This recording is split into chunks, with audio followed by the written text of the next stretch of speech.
Bismillah. Assalamualaikum warahmatullahi wabarakatuh.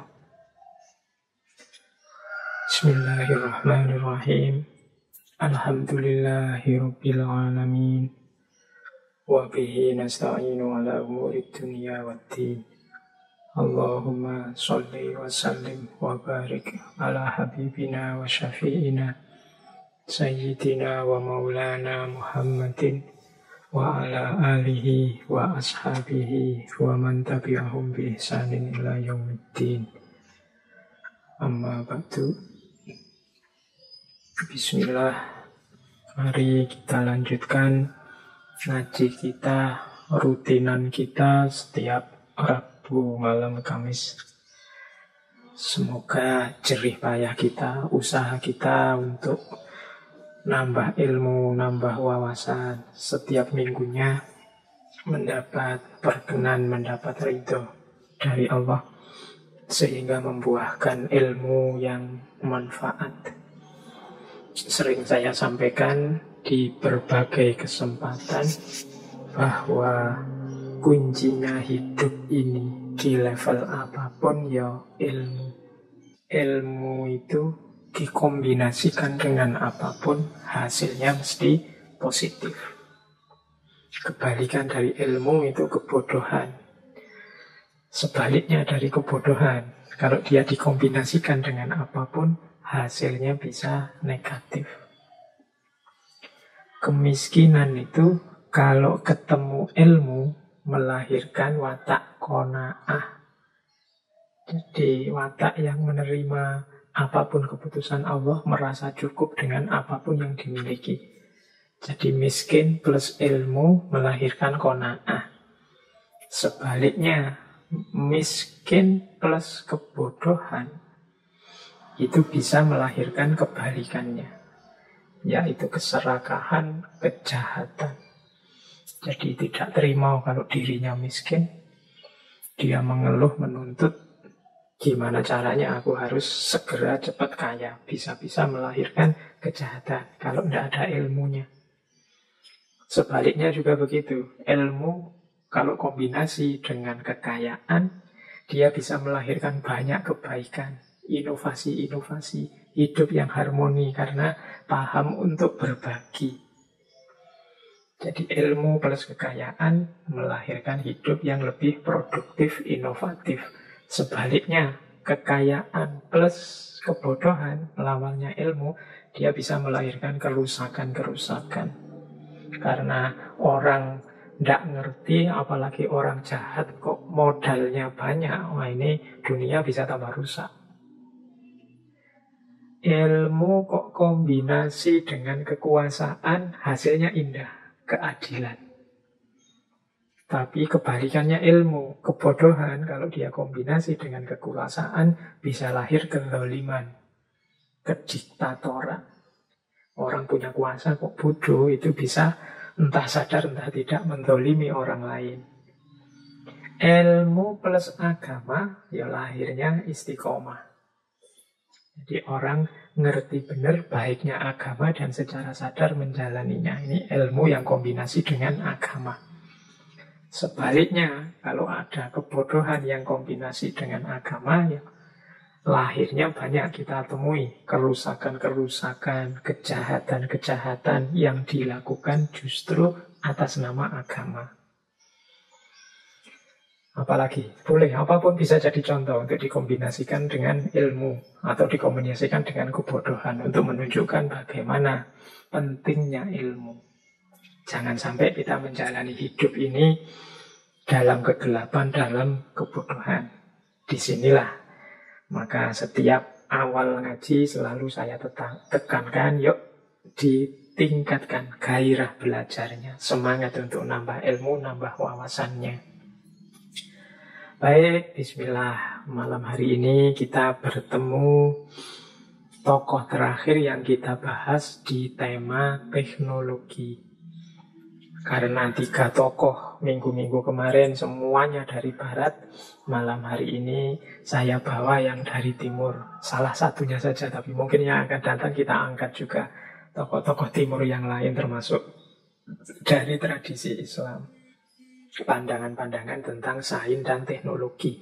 Mungkin nanti ada 1 bulan khusus kita membahas Islam, sains, dan teknologi dengan tokoh-tokohnya. Bulan ini sementara kita bahas yang dari luar, baik barat maupun timur. Malam hari ini kita coba menengok gagasan-gagasan orang besar yang luar biasa dari dunia timur, dari India, yaitu Mahatma Gandhi. Nama lengkap beliau ini sebenarnya Mohandas Karamchand Gandhi. Di tulisan-tulisan beliau kadang disingkat MK Gandhi. Istilah Mahatma ini diberikan oleh, mungkin teman-teman pernah dengar nama ini, dulu juga pernah kita kaji nama ini, yaitu Rabindranath Tagore. Tagore yang memberikan gelar pada Gandhi Mahatma. Mahatma ini dari kata Maha dan Atma. Atma itu artinya jiwa, Maha itu besar. Jadi Mahatma itu gelar untuk menyebut orang yang dipandang punya jiwa yang besar, punya jiwa yang agung. Ini gelar yang diberikan Tagore ini nanti jadi populer di mana-mana. Kita menyebutnya ya Mahatma Gandhi. Bahkan ada yang bilang, ada yang menganggap Mahatma Gandhi itu nama aslinya. Dan nama asli beliau Mohandas Karamchand Gandhi.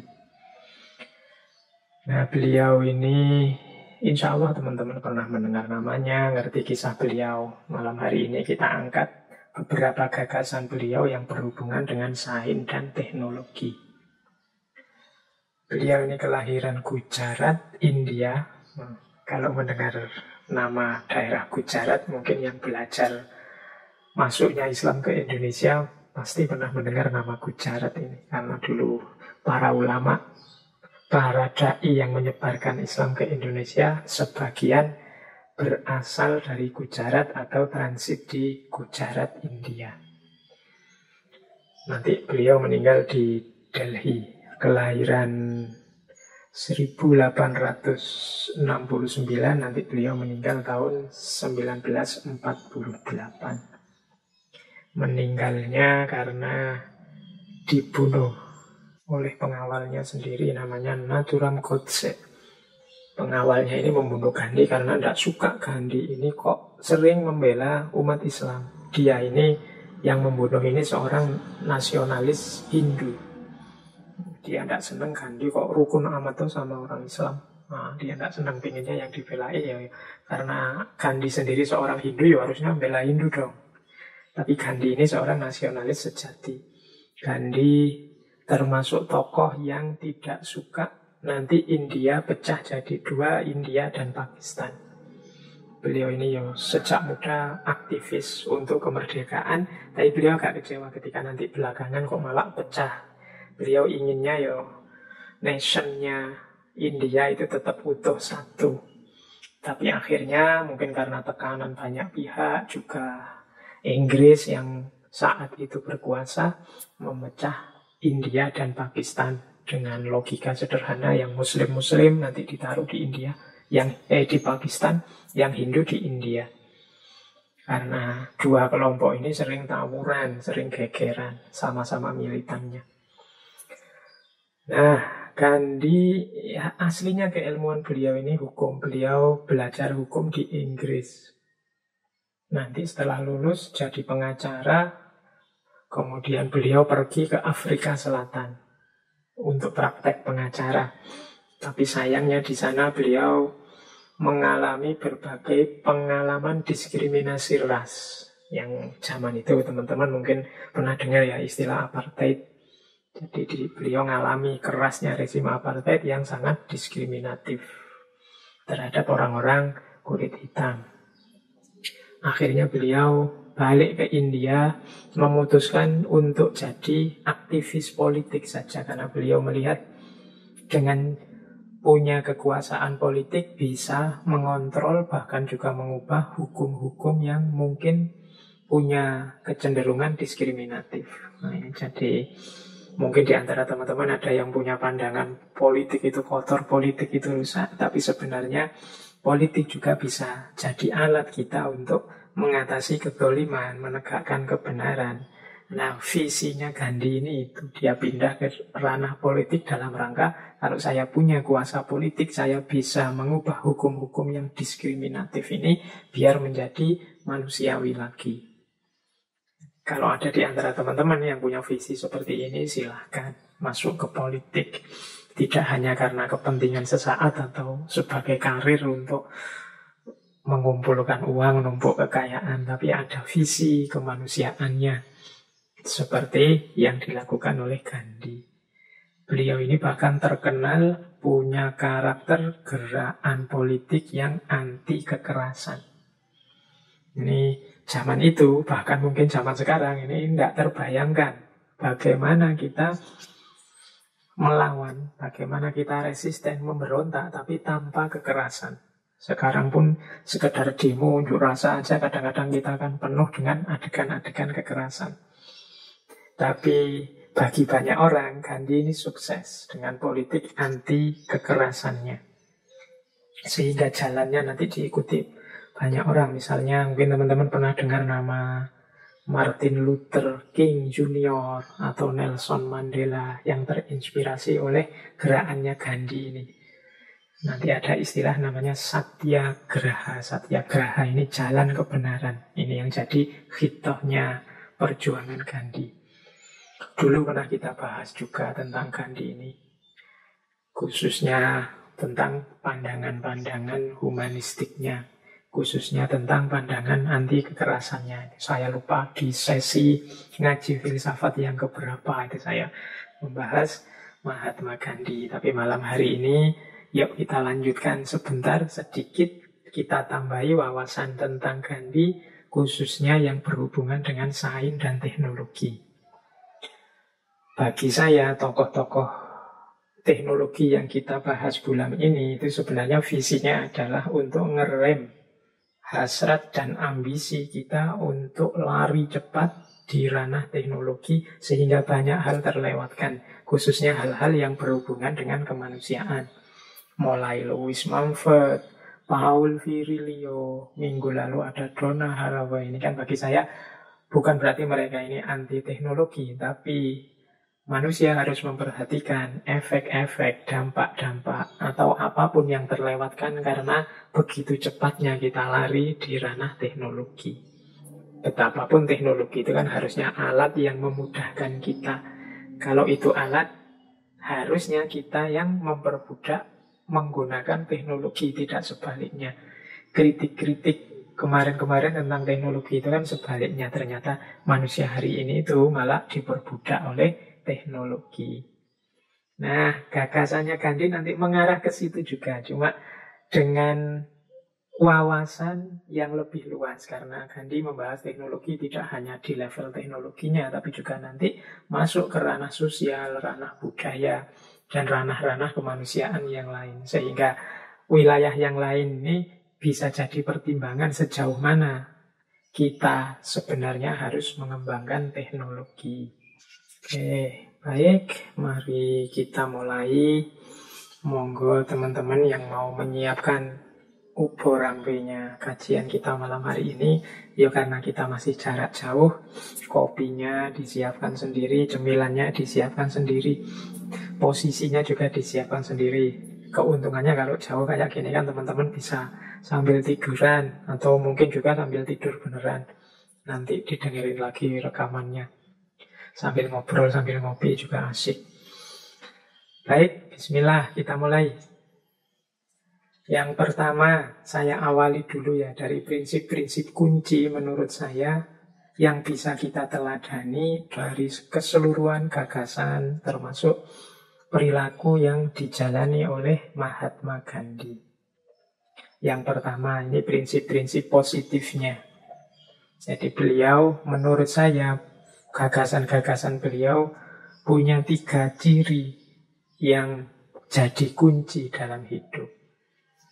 Yang pertama adalah self-control, yang kedua self-awareness, yang ketiga harmony with nature. Nah, ini 3 kata ini rasanya sederhana, tapi kalau dijelaskan bisa panjang lebar. Bahkan hampir semua tokoh di banyak kajian ngaji filsafat kita, 3 nilai ini rasanya jadi nilai kunci juga. Yang pertama adalah self-awareness. Self-awareness itu kesadaran diri. Nah, ini kan yang kemarin bisa nyambung dengan tema introspeksi, tema muhasabah, tema mengenali diri, dan lain sebagainya. Karena memang kunci gerbang kemana saja perkembangan kita sebagai manusia itu ada pada kesadaran diri. Kesadaran diri itu berarti kesadaran tentang kemanusiaan kita, sekaligus kelebihan-kelebihannya, dan juga kelemahan-kelemahan serta batas-batasnya. Ini self-awareness, kesadaran diri, termasuk identitas-identitas yang kita sandang, amanah-amanah yang harus kita jalankan, siapa diri kita, dan lain sebagainya. Ini self-awareness. Ini pertanyaan-pertanyaan kunci dan penting sebelum kita berjalan itu kita sadar siapa diri kita. Yang pertama itu. Kalau sudah mengenali diri, menyadari diri, baru setelah itu self-control. Kemampuan mengendalikan diri. Mengendalikan diri itu ya seperti saya bilang kemarin-kemarin, kita harus pinter kapan ngegas, kapan ngerem, kapan lari, kapan istirahat, kapan jalan saja, tidak usah lari. Nah, ini namanya self-control. Kapan kita harus maju, bersemangat, berjuang, kapan kita harus sabar, menunggu, dan tawakal. Ini kemampuan mengendalikan diri. Disinilah kita butuh kebijaksanaan, kita butuh wisdom, kita butuh nalar yang panjang. Jadi setelah kita memahami diri kita, kelebihan, kekurangan kita di mana, setelah itu kan kita mengendalikan diri kita. Apa yang harus aku lakukan, apa yang jangan saya lakukan. Banyak di antara kita yang gagal bukan karena tidak punya kemampuan, tapi karena salah timing. Waktunya orang bergerak, dia diam. Waktunya diam, dia malah ngeyel, bergerak. Akhirnya tidak sukses, salah waktu. Sama kayak orang tinju atau orang sepak bola itu. Waktunya ditendang langsung, malah diumpan. Waktunya diumpan saja, ditendang langsung, ya tidak gol. Orang tinju juga begitu. Kapan harus bertahan, kapan harus menyerang, itu kan kita harus pintar. Ini dalam hidup namanya self-control. Jangan mentang-mentang, Pak, saya ini kan orangnya ambisius, Pak. Keinginan saya banyak, berarti saya harus cepat ini. Hidup saya pendek, harus saya maju saja terus. Halangan apapun diterjang. Iya, tapi engkau juga harus ngerti kapan berhenti sebentar, kapan direm. Khawatirnya kamu maju, tidak peduli kiri kanan, ternyata salah jalan. Ternyata di belakang banyak yang terlewatkan. Orang lain yang berjalan dengan kecepatan tidak seperti engkau dapat banyak. Karena aku lari terlalu cepat, tidak dapat apa-apa. Disinilah pentingnya self-control. Makanya ini sebentar lagi kita akan mau puasa ini. Puasa itu kan momen kita belajar self-control, menahan diri. Jadi tidak mentang-mentang punya, tidak mentang-mentang bisa, terus dilampiaskan sak pol-pole. Kita harus punya kemampuan ngerem, menahan diri, self-control. Jadi seandainya hidup kita ini ada semacam remote controlnya, ya remote controlnya itu diri kita sendiri yang ngatur. Jangan kita di remote control oleh orang lain. Terus yang ketiga, harmony with nature. Jadi bagaimana kita hidup ini yang fitri, yang alami, selaras dalam kedudukan kita di tengah alam semesta. Jangan memposisikan diri di luar nature, apalagi di atas nature. Kita ini bagian dari nature dengan kelebihan dan kekurangan kita sendiri. Jadi ini yang ketiga. Hampir semua ajarannya Gandhi ya, ada karakter 3 ini. Self-awareness, self-control, dan harmony with nature. Harmoni dengan alam semesta. Kalau istilahnya orang Jawa, memayu hayuning bawono. Jadi hidup selaras dengan alam sehingga keindahan kita menyempurnakan, melengkapi indahnya alam semesta. Jadi tidak seperti kemarin yang di tokoh-tokoh sebelumnya, kan mereka mengkritik manusia yang tidak harmonis dengan alam semesta. Mereka sewenang-wenang mengeksploitasi alam demi perkembangan teknologi. Sehingga akhirnya blunder karena rusaknya keseimbangan alam, kacaunya harmoni, yaitu nanti merusak kita sendiri, mengacaukan ritme hidup kita sendiri. Wabah, penyakit, bahkan mungkin termasuk pandemi yang kita alami hari ini, itu mungkin kalau ditelaah mendalam, banyak juga karena andil kita dari gaya hidup kita selama ini yang tidak harmonis dengan alam. Bahkan seandainya penyakit itu kan bukan ciptaan kita, Pak. Penyakitnya hadir sendiri, ya. Tapi karena gaya hidupmu tidak selaras dengan alam, penyakit yang harusnya sederhana, setiap orang mampu melawan oleh imunitas tubuhnya sendiri, sekarang jadi gawat luar biasa. Mengapa? Karena kita jadi lemah. Mengapa kita jadi lemah? Selama ini gaya hidup kita rusak, kacau. Nah, ini yang diajarkan oleh Gandhi. Makanya Gandhi itu dikenal orangnya sangat-sangat sederhana. Orang selevel beliau itu kan harusnya ya hidupnya, warnanya, auranya itu kemewahan atau kecukupan. Tapi beliau kan kesederhanaan dari cara hidupnya, bajunya, dan lain sebagainya. Baik, ini yang pertama ya. Ini nanti mewarnai gagasan-gagasan beliau tentang teknologi. Yang kedua, ini lanjutannya tentang prinsip hidup. Kalau tadi yang yes, kalau ini yang no. Yang yes tadi 3 ya, prinsip hidup yang diiyakan. Kalau ini yang no. Jangan sampai kita masuk atau punya kualifikasi 7 sins. Ini orang sering menerjemahkannya 7 dosa. Saya lupa tema ini pernah saya sampaikan di mana. Tapi memang inilah prinsipnya Gandhi. Untuk tidak punya karakter ini dalam diri kita, karena ini nanti akan merusak. Yang pertama apa? Kekayaan tanpa kerja, without work. Jadi kaya tapi tidak mau kerja. Kekayaan yang tanpa kerja itu akan merusak. Mungkin membuat orang malas, membuat orang tidak aktif, membuat orang ngertinya senang-senang saja, enak saja. Ini merusak jiwa, merusak mental kita. Kalau jiwa kita rusak, ya sudah, kita tidak akan mampu membangun dunia, menjalankan amanah sebagai wakilnya Tuhan di muka bumi dan seterusnya. Maka jangan without work. Jangan memimpikan kekayaan tanpa kerja, dan jangan senang kalau punya banyak kekayaan tapi kita tidak punya aktivitas, tidak punya pekerjaan. Ini pelan-pelan akan merusak diri kita. Tetap aktif, tetap produktif, tetap kreatif. Nanti kekayaan hanya jadi efeknya. Ini yang pertama. Jadi jangan sampai kita males kalau ditarik jauh prinsip ini. Karena orang males itu ya, orang yang merusak hidupnya sendiri. Sama seperti orang yang bunuh diri. Terus knowledge without character. Pengetahuan tapi tidak punya karakter. Ini bahaya juga. Pengetahuan yang tanpa karakter ini seperti kita yang tidak punya prinsip, tapi pinter. Hari ini kan kita dibanjiri banyak pengetahuan, banyak informasi dari medsos-medsos dan lain sebagainya. Ini kalau kita tidak punya karakter, maka kita hanya akan diombang-ambingkan. Ada berita ini, kita ikut ke sini. Ada berita itu, kita ikut ke situ. Kita tidak punya karakter, tidak punya prinsip. Jadi kita tidak tahu cara kita menempatkan diri, cara kita merespon sesuatu, ini penting apa tidak penting, ini sesuai apa tidak sesuai dengan hidupku. Kita tidak punya parameter itu, karena kita tidak punya karakter. Ini juga hati-hati. Yang ketiga, science without humanity. Pengetahuan tanpa kemanusiaan. Ilmu pengetahuan tanpa kemanusiaan. Ini juga bahaya. Science for science, tidak memikirkan dampak kemanusiaannya. Yang penting demi ilmu dikembangkan sedalam-dalamnya, demi ilmu ditingkatkan setinggi-tingginya, uji coba sak pol-pole. Tidak mikir ini kalau sudah jadi uji coba, ini manfaatnya apa untuk manusia, gunanya apa, positifnya apa, negatifnya apa. Ini berarti mempertimbangkan kemanusiaan.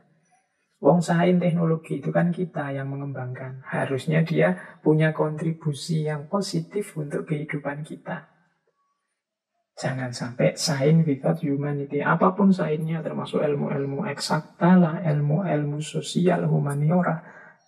Ketika dia diproduksi oleh manusia sebagai sejenis ilmu pengetahuan, harusnya punya kontribusi yang positif untuk kemanusiaan.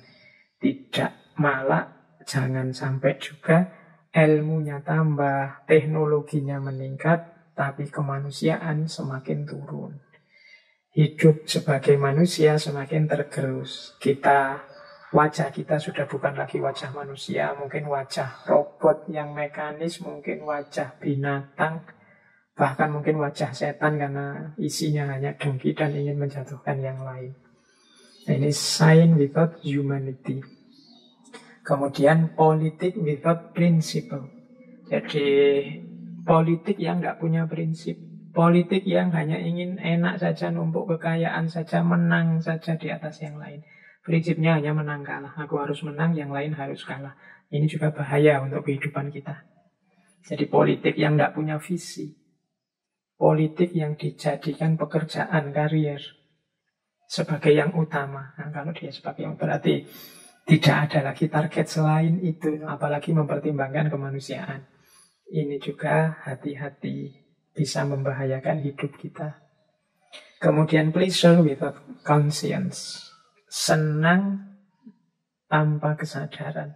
Mentang-mentang enak dilanjutkan, terus mentang-mentang senang diulang-ulang itu, terus tanpa kesadaran. Tidak masalah kita menikmati hidup, menikmati anugerahnya Allah, tanda kita bersyukur, tapi tetap dalam kontrol diri, tetap dalam kesadaran. Kalau tidak nanti lahirnya euforia, lahirnya ekstase. Orang yang tidak sadar dalam kesenangannya, kenikmatannya, kegembiraannya. Sehingga kadang-kadang ucapannya tidak kontrol, perilakunya tidak kontrol. Mentang-mentang menang, senang, terus ngomongnya malah menyakiti, perilakunya menyusahkan orang, dan lain sebagainya. Ini jadi diingatkan yang sedang senang, tetap sadar ya, tetap ingat diri, sadar diri. Biar tidak masuk ke dalam jebakan pleasure without conscience. Kemudian commerce without morality. Dunia perdagangan, dunia ekonomi, dunia mencari keuntungan yang tidak mempertimbangkan moral. Kalau ini teman-teman mesti sudah paham bagaimana rusaknya, bagaimana tidak indahnya hidup yang kehilangan moralitas. Kehilangan moralitas itu setara dengan kita kehilangan kemanusiaan kita. Jadi commerce without morality. Jangan sampai ada ini karena akan menghancurkan hidup kita. Dan yang terakhir, yang nomor 7, worship without sacrifice. Worship without sacrifice itu menyembah atau sebut saja beribadah, tapi tidak mau berkorban. Nama lain dari tidak mau berkorban itu, tapi tidak ikhlas, tapi penuh pamrih, penuh kepentingan-kepentingan. Di titik inilah nanti kalau tidak hati-hati, akhirnya amal akhirat digunakan untuk kepentingan sementara duniawi. Amal akhirat yang mulia dijadikan dalih untuk meraih kesenangan dunia yang sesaat, sementara, bahkan negatif. Itu karena worship without sacrifice. Makanya agama itu selalu mengajarkan kita mbok yo ikhlas, mbok yo tanpa pamrih, wong yo segala anugerah yang kita miliki itu bukan karya kita, tapi pemberiannya Allah. Wong berkorban sedikit saja, sholat kan ndak, atau zakat kan, atau puasa kan ndak harus kemudian minta bayaran kontan. Eman-eman dan seterusnya.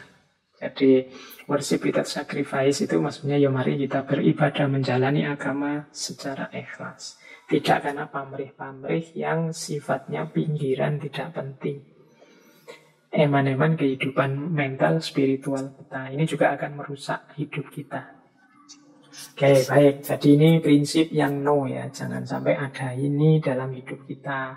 Kekayaan kita ya hasil kerja keras kita. Pengetahuan ya, ilmu ya, tapi tetap berkarakter dan demi kemanusiaan. Berpolitik tapi kita punya prinsip-prinsip.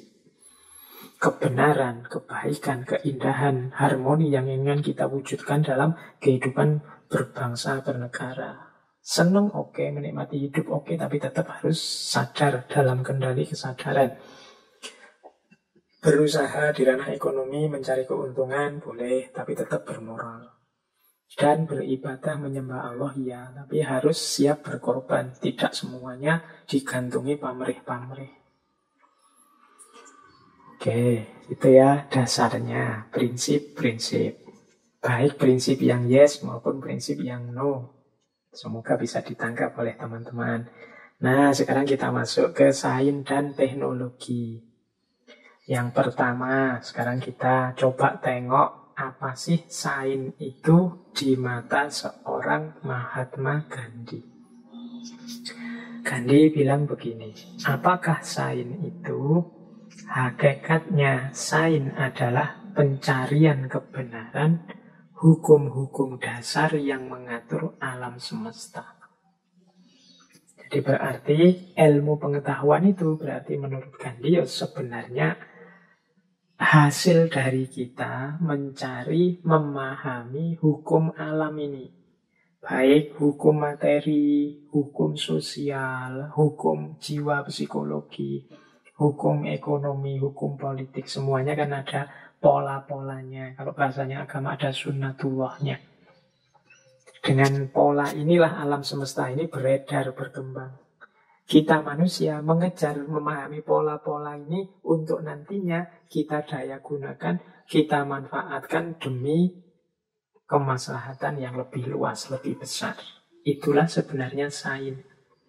Jadi sains itu tidak sekedar hafalan ilmu dan teori-teori, tapi di balik itu sains adalah upaya pencarian kebenaran. Nah, terus ukurannya dia sukses apa? Ukurannya dia memang pas disebut sains apa? Menurut Gandhi, sains dapat disebut sains kalau mampu memberikan kepuasan sepenuhnya kepada kelaparan tubuh, pikiran, dan jiwa. Jadi sains ini menjawab kegelisahan pikiran, menjawab kebutuhan tubuh, dan memenuhi kebutuhan akan ketenangan jiwa. Di titik ini nanti sains itu punya standar-standar, ukuran-ukuran. Ukurannya apa? Sains ini manfaat, sains ini sukses. Ya kalau dia memenuhi kebutuhan kita tentang pikiran yang sehat, tubuh yang sehat, dan jiwa yang sehat. Kalau sains kok malah hanya bikin ruwet pikiran, hanya nambah bingung saja, ya mungkin perlu diformulasi ulang, dikembangkan lagi, biar tidak hanya membuat ruwet pikiran. Atau sains yang membuat capek tubuh, membuat ringkih badan fisik, atau merusak materi, merusak realitas hidup kenyataan, ya berarti dia bermasalah. Atau mengacaukan jiwa kita, menggelapkan jiwa kita, itu juga bermasalah. Jadi menurut Gandhi, sains itu ukurannya 3. Jadi menjawab kelaparan tubuh, menjawab kelaparan pikiran, dan menjawab kelaparan jiwa. Hasilnya kalau bahasa Arab itu, pengetahuan itu diantara cirinya adalah sukunun nafas. Jiwa kita tenang. Orang itu kan dari tidak paham jadi paham, akhirnya kan tenang. Kalau orang sudah paham itu kalem sudah dia. Tapi selama dia belum paham itu kan masih bertanya-tanya, mencari-cari, mengejar-ngejar. Dan ini kalau dalam bahasanya Gandhi, kemampuan sains untuk menjawab kebutuhan fisik, kebutuhan pikiran, dan kebutuhan jiwanya manusia. Disitulah posisinya sains. Jadi kalau ada yang tanya, mengapa sih orang kok mengejar kebenaran? Dia ingin memahami pola-pola dasar yang mengatur alam, ya karena dia ingin hidup dengan tenang, nyaman, terpenuhi tuntutan hidup fisiknya, terpenuhi tuntutan akal sehatnya, dan terpenuhi tuntutan ketenangan jiwanya. Inilah posisinya sains. Jadi semoga teman-teman bisa menangkap ya arah pembicaraannya Gandhi. Yang selama ini sains kan kita definisikan itu pengetahuan yang sistematis lah, metodis lah, dan lain sebagainya. Ya secara teknis iya. Tapi hakikatnya sains ya sebenarnya upaya kita mencari kebenaran-kebenaran alam dan pola-polanya yang targetnya adalah menjawab kebutuhan materi fisik, menjawab kebutuhan akal sehat, dan juga kebutuhan jiwanya manusia. Jadi ini sains. Terus teknologi sekarang. Nah, Mahatma Gandhi ini banyak dikritik orang yang salah paham terhadap pandangannya Gandhi tentang teknologi. Banyak orang menganggap Gandhi ini orang yang anti teknologi. Teman-teman mungkin melihat ya, sering melihat gambarnya Gandhi itu orang tua yang kurus, jalan pakai tongkat. Kemudian bajunya dia tenun sendiri, dia punya alat tenun, alat pintal benang yang diputar kayak roda itu. Dan banyak orang mengikuti gaya beliau. Sementara saat itu kan sudah ada mesin tenun yang otomatis, mesin cetak kain dan macam-macam. Tapi beliau lebih memilih itu. Dan itu salah satu gambaran visi dan pandangan beliau tentang teknologi. Maka banyak orang kemudian tanya, Gandhi ini loh, wong sekarang zaman modern, banyak alat-alat luar biasa yang memudahkan hidup manusia. Kok Gandhi memilih cara hidup yang seperti itu sih? Jangan-jangan dia anti teknologi. Nah, kita lihat sekarang pasnya pandangannya Gandhi tentang teknologi itu seperti apa sih? Apa benar dia anti teknologi? Ada salah satu wawancara yang terang-terangan bertanya kepada Gandhi begini. Gandhi, apa Anda membenci mesin? Ya, mesin kan perangkat teknologi zaman itu ya. Kalau saya ngomong teknologi saat ini, di kajian kita tentang Gandhi ini, ya jangan dibayangkan dulu yang teknologi informasi luar biasa 4.0 hari ini. Zaman itu kan teknologinya, ya teknologi simbah-simbah kita dulu. Baru ada sedikit, mungkin ada televisi, ada radio zaman kuno, ada alat-alat teknis apa yang baru muncul. Nah ini kan kok Gandhi kelihatannya menghindar dari ini.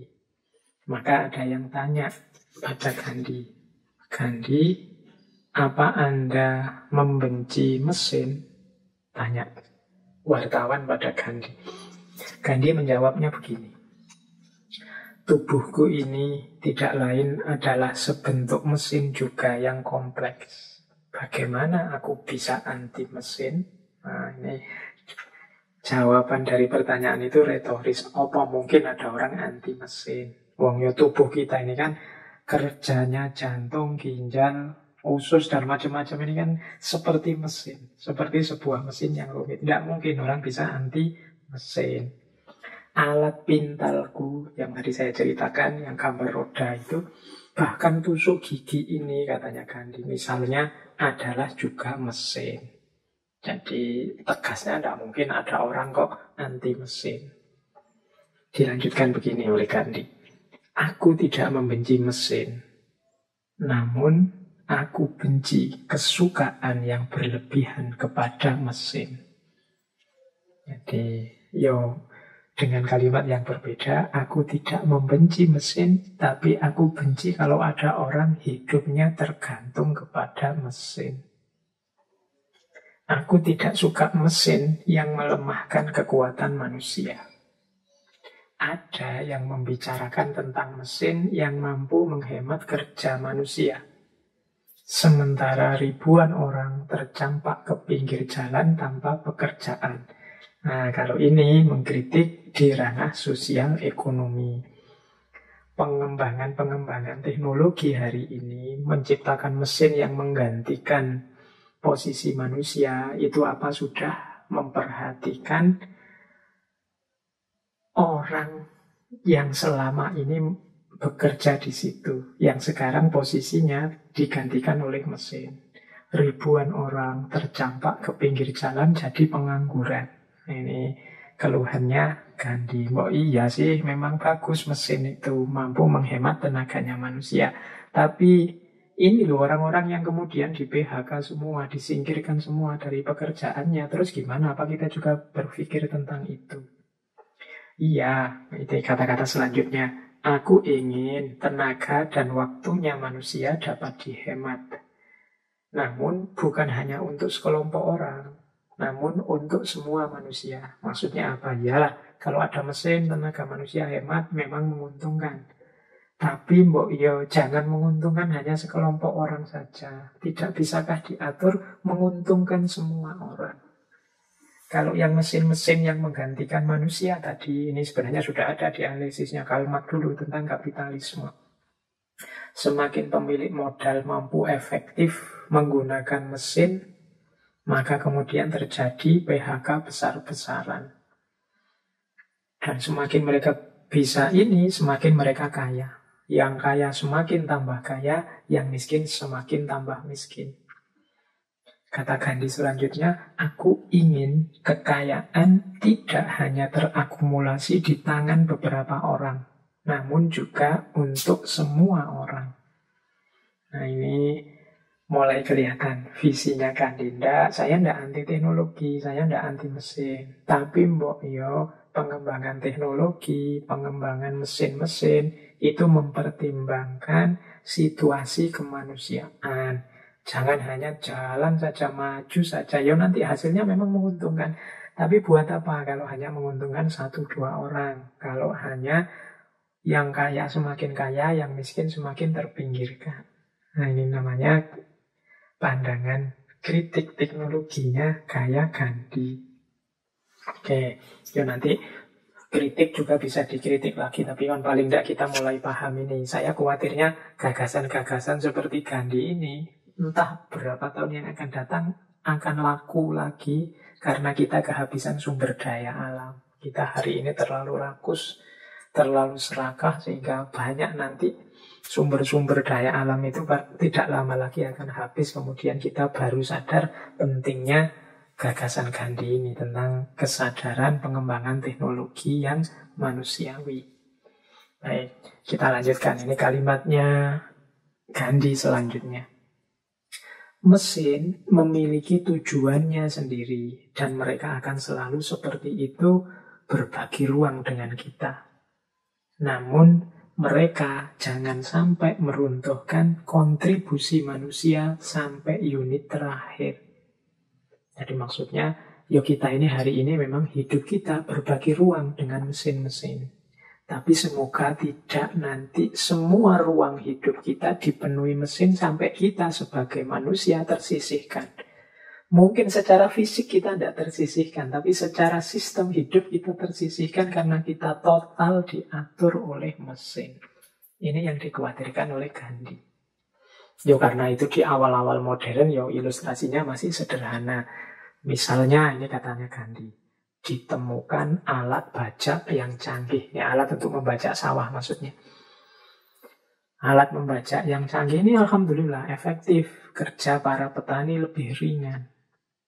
Tapi kalau, ini kalimat selanjutnya, ini luar biasa. Namun kalau kemudian tiba-tiba semua orang membajak semua sawah dengan teknologi, ribuan orang akan terbuang tanpa pekerjaan, lalu mereka akan tersisih kelaparan.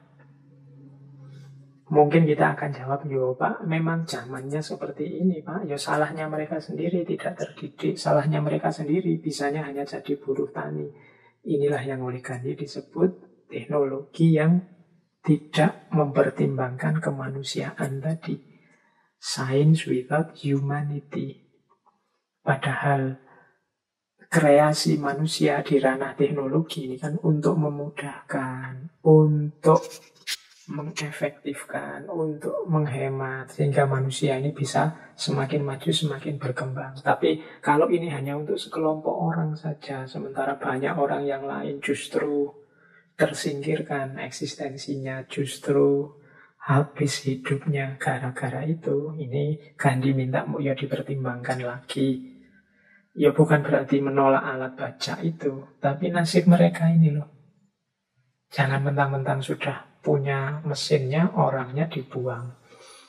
Nah orang, ya kita yang punya mesin, kalau bahasanya Karl Marx, yang pemilik modal, enak kita sekarang tidak usah bayar pegawai, cuma butuh listrik atau baterainya saja, mesinnya jalan, kita tambah kaya. Mereka tambah tersisih, mereka kelaparan, mereka tidak punya pekerjaan, pengangguran. Ini semoga juga menjadi pikiran para pengembang teknologi, ya khususnya juga pemerintah yang mengatur semuanya. Nah terus, jadi ini ya, dari sini mulai kelihatan, oh pandangannya Gandhi tentang teknologi ini seperti ini. Baik, saya tegaskan lagi, ini detailnya. Bagaimana cara menyikapi mesin menurut Gandhi. Jadi intinya begini, Mahatma Gandhi itu menolak mesin yang nantinya hanya menimbulkan, kalau bahasa agama itu mudorot, efek negatif. Kita itu kalau ada perkembangan teknologi baru, yang pertama-tama kita perhatikan kan manfaatnya atau kecanggihannya atau kedahsyatannya. Dan terus kita terpesona, berlomba-lomba untuk mengadopsi mesin itu. Nah, sebaliknya Gandhi melihat ke sisi yang berbeda, yaitu efek hadirnya teknologi ini. Maka menurut Gandhi, ayolah tidak apa-apa kalau memang perkembangan teknologi menuntut ke sana. Tapi tolong jangan sampai teknologi-teknologi baru ini punya efek-efek yang negatif. Apa saja efek negatif itu? Menurut catatannya Gandhi, setidaknya ada 5 efek negatif yang semoga difikirkan oleh mereka yang mengembangkan teknologi. Ya termasuk pemerintah yang memfasilitasinya. Yang pertama apa? Jangan sampai sepenuhnya mengganti manusia dengan mesin. Jangan sampai mengganti sepenuhnya human labor. Dan tidak hanya yang diganti itu unnecessary labor. Ya memang kalau posisi-posisi kerja yang tidak penting, tidak vital diganti, ya tidak apa-apa. Tapi jangan semua posisi manusia digantikan oleh mesin. Karena nanti efek baliknya akan dirasakan manusia sendiri. Kita akhirnya bukan jadi yang mengendalikan dan memanfaatkan mesin, tapi sebaliknya kita akan dikendalikan dan disetir oleh mesin. Yang kedua, materialis anti-human. Yang dikalkulasi hanya keuntungan materinya saja, melupakan kemanusiaan. Ini juga jangan, pasti perkembangan teknologi itu menguntungkan pasti. Secara waktu, secara biaya, secara tenaga. Tapi kan tidak boleh sampai menyingkirkan manusianya. Kalau menyingkirkan manusianya, ini namanya blunder. Karena teknologi itu diciptakan oleh manusia, kok kemudian malah menyingkirkan manusia. Semoga tidak terjadi yang seperti ini. Ini efek kedua yang harus dihindari dari teknologi atau mesin. Yang ketiga, economic exploitation. Lahirnya mesin-mesin canggih teknologi jangan sampai membuahkan eksploitasi ekonomi. Eksploitasi ekonomi itu yang punya modal karena sekarang punya mesin, menggenjot sekeras-kerasnya roda ekonomi sehingga dia sangat untung, sementara orang lain yang tersisih jadinya sangat kesulitan di bawah. Jadi jarak sosial semakin jauh karena terjadi economic eksploitasi. Orang tambah kaya, bidang usahanya tambah luas, muncul konglomerasi. Semakin dia kaya adalah ciri dia akan semakin kaya lagi. Jarak ekonomi semakin jauh. Ini juga harus dipertimbangkan. Apalagi di sistem yang model kapitalis ini kan orang boleh sekaya mungkin, boleh sebanyak apapun kalau memang dia mampu atas usahanya sendiri mengumpulkan harta. Nah, ini nanti berpotensi terjadi economic exploitation. Semoga hadirnya teknologi, mesin-mesin itu tidak mengarah ke sana. Yang keempat, memunculkan social disintegration. Ketika ekonomi dieksploitasi, teknologi anti manusia, posisi manusia diganti mesin, banyak orang tersingkirkan, banyak orang tercampakkan ke pinggir, dan terjadi disintegrasi sosial. Ini kalau dalam gagasannya Karl Marx, ini jadi unit analisis bahwa pada saatnya kapitalisme itu akan runtuh dengan sendirinya. Mengapa? Orang-orang yang tersingkirkan ini pasti akan melawan, memberontak, merebut harta, merebut alat-alat produksi. Mengapa? Jarak sosialnya terlalu jauh. Jadi yang sana semakin kaya, sini tambah susah, akhirnya kalau jalan buntu, pecah. Mungkin bisa terjadi kerusuhan-kerusuhan sosial, masyarakat yang sumbu pendek, mudah disulut, mudah gegeran. Nah ini jangan sampai muncul ini. Padahal tadi harusnya teknologi itu memudahkan di banyak level, tapi kalau kita tidak hati-hati, dia akan jadi sumber bencana yang bisa memusnahkan eksistensi manusia. Yang kelima, jangan sampai teknologi juga menyuburkan individual greed, keserakahan manusia. Orang itu kan selalu tergoda kalau memang ada kesempatan untuk tambah kaya terus. Tidak akan ada stopnya. Nah, kalau ini ada ayatnya dalam Al-Quran kan ada itu. Alhaqumut takatsur hatta zurtumul maqabir.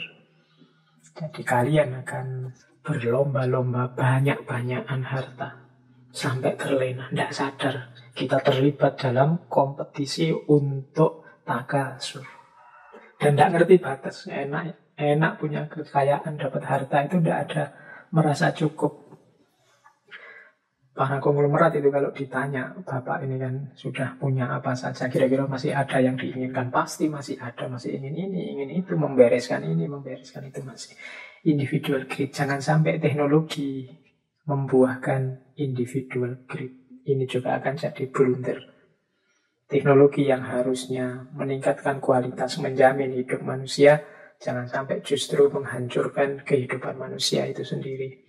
Ada banyak kan film-film Hollywood yang mengilustrasikan bagaimana ketika bumi ini dikuasai oleh mesin yang justru awalnya adalah ciptaannya manusia sendiri. Dan pada gilirannya mereka memusnahkan manusia. Dan kita tidak akan selamat kecuali ada superhero-nya. Nah, itu kalau cerita di film Hollywood. Nah, ada satu quote yang populer sekali dari Gandhi. Nature can serve man's need, but not man's greed. Alam semesta ini bisa melayani, memenuhi apapun kebutuhan manusia. Tapi dia tidak akan mampu memenuhi, melayani keserakahan manusia. Jadi kebutuhan manusia seluruh dunia bisa dipenuhi oleh alam. Manusia butuh apa, alam bisa memberikan. Tapi manusia tidak bisa, alam tidak bisa memenuhi kebutuhan, keserakahan seorang manusia saja. Orang serakah itu kan tidak hanya makan, mengambil sesuai yang dia butuhkan. Dia juga nimbun, dia juga numpuk, dia juga bikin cadangan untuk besok. Dia juga membayangkan anak cucunya harus terjamin sampai sekian turunan. Kemudian kalau anak cucunya hitungannya sudah beres, kerabatnya juga harus begitu, mungkin temannya juga harus begitu. Dia punya 1.000, ingin 1.000.000 lebih aman mungkin. Kalau punya 1.000.000, ini kalau punya 10 juta lebih tentram hidupku. Punya 10 juta, kalau punya 100 juta terus, tidak ada akhirnya. Itu man's greed. Kalau menghadapi man's greed, nature angkat tangan. Tapi menghadapi man's need, apa kebutuhan manusia secukupnya, sewajarnya, insya Allah sebanyak apapun manusia bisa dipenuhi oleh alam. Tapi untuk keserakahan manusia, bahkan mungkin keserakahan satu orang saja, alam angkat tangan. Karena manusia itu kalau sudah serakah, tidak kenal batas. Kalau sudah tamak, tidak ngerti berhenti. Bahkan statusnya sudah konglomerat yang hartanya tidak bisa dihitung lagi, itu pun dia masih punya, ingin mengembangkan lagi. Bahkan yang ada di posisi paling tinggi sekalipun, mungkin menteri, mungkin presiden, mungkin raja, mungkin apapun, masih ada saja yang diinginkan. Ini namanya man's greed, ketamaan, keserakahan manusia. Kalau untuk man's greed, nature tidak bisa melayani. Tapi untuk man's need, sebanyak apapun butuhnya, asal normal, wajar, alam bisa memenuhi. Ini wanti-wantinya Mahatma Gandhi. Kalau kita sambungkan dengan dunia teknologi tadi, semoga teknologi ini kita kembangkan dalam konteks kebutuhan kita, bukan dalam konteks keserakahan kita. Keserakahan itu tamak, ingin lebih besar lagi, ingin lebih besar lagi. Ya saya kasih contoh hari ini, semoga tidak ada yang tersinggung ya. Misalnya HP, alat komunikasi smartphone kita, itu kita butuhnya berapa sih? Untuk komunikasi mungkin butuh yang RAM berapa, yang ROM berapa, untuk nyimpen foto butuh yang berapa. Untuk foto-foto sebenarnya kita ini kan bukan tukang foto, juga bukan ahli fotografi, tidak ingin berkarir di fotografi. Sebenarnya ya cukup sudah kalau hanya pakai yang standar, misalnya kamera yang sekian. Ini kalau men's need. Tapi begitu men's greed, keserakahan, wah kita ingin yang update terbaru, produk terbaru, yang speknya paling tinggi terus begitu. Ini namanya men's greed. Nah, pengembangan teknologi kalau meladeni men's greed, ya hati-hati, pada akhirnya akan berbalik, bisa menyusahkan manusia sendiri. Baik, ya ini bukan kok terus berarti tidak usah teknologi saja, ya tidak begitu, itu namanya mutung. Kalau bahasa Jawanya mutung ya, saya tidak tahu bahasa Indonesia ini mutung itu apa. Ya, pokoknya mutung. Nah, bukan begitu. Ya, teknologi tetap kita kembangkan.